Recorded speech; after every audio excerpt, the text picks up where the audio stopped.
नमस्कार, मैं हूं अनुज।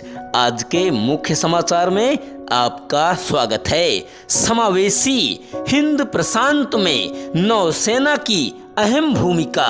नौसेना प्रमुख एडमिरल आर हरिकुमार ने कहा कि स्वतंत्र, खुले, नियम आधारित और समावेशी हिंद प्रशांत बनाए रखने में भारतीय नौसेना महत्वपूर्ण भूमिका निभा रही है।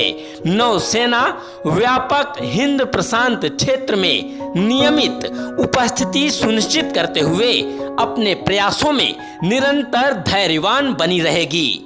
सिनर्जिया कॉन्क्लेव 2023 में हिंद प्रशांत की चुनौतियां और आगे का रास्ता विषय पर एक सत्र को संबोधित करते हुए कुमार ने कहा, भारतीय नौसेना दोस्तों को साथ लाने और समग्र समुद्री सुरक्षा के लिए आम चिंताओं को दूर करने के लिए एकजुट होकर कार्य करती है। हम बहुत ही प्रतिस्पर्धी वर्तमान से अनिश्चित भविष्य की ओर बढ़ रहे हैं। नौसेना अपनी ओर से हिंद प्रशांत में नियमित उपस्थिति सुनिश्चित करते हुए प्रयासों में निरंतर व धैर्यवान बनी रहेगी। अगर नौसेना को भारत और हिंद प्रशांत क्षेत्र के हितों को सुरक्षित रखना है तो समुद्र की सुरक्षा अनिवार्य हो जाती है। कुमार ने कहा, हम मानते हैं कि कोई भी इसे अकेले नहीं कर सकता है और हमें समान विचारधारा वाले भागीदारों के साथ सहयोग करने की जरूरत है। भारतीय नौसेना समुद्री क्षमता को मजबूत करने के लिए समान विचारधारा वाली नौसेनाओं के साथ सहयोग कर रही है। हम स्वतंत्र, खुले, नियम आधारित और समावेशी हिंद प्रशांत का समर्थन करते हैं, जहां किसी भी देश को बाहर नहीं किया जाना चाहिए।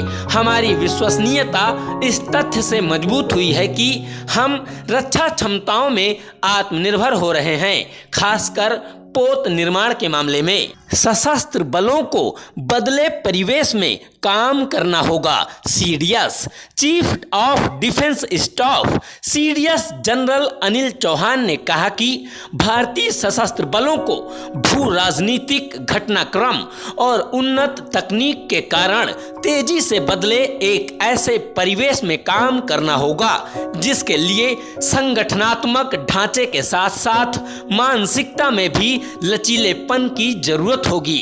सिनर्जिया कॉन्क्लेव 2023 में वैश्विक भविष्य की सुरक्षा चुनौतियों पर वर्चुअल संबोधन में उन्होंने कहा, आज अपनाया गया रास्ता तय करेगा कि भारत 2047 में कहां होगा। भारतीय सशस्त्र बलों को ऐसे माहौल में काम करना होगा जो भू राजनीतिक घटनाक्रम और प्रौद्योगिकी में प्रगति के कारण तेजी से बदला है।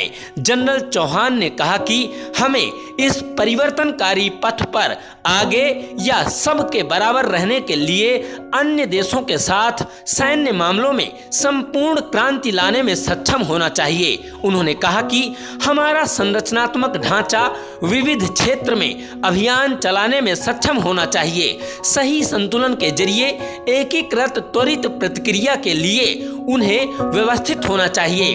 उन्हें विशिष्ट, उभरती व विघटनकारी तकनीक को आत्मसात करने और इसका उपयोग करने के प्रति पर्याप्त रूप से लचीला और अनुकूल होना चाहिए। चौहान ने राष्ट्रीय हितों की रक्षा के लिए राष्ट्रों के संघर्ष में शामिल होने की बढ़ती प्रवृत्ति का भी जिक्र किया।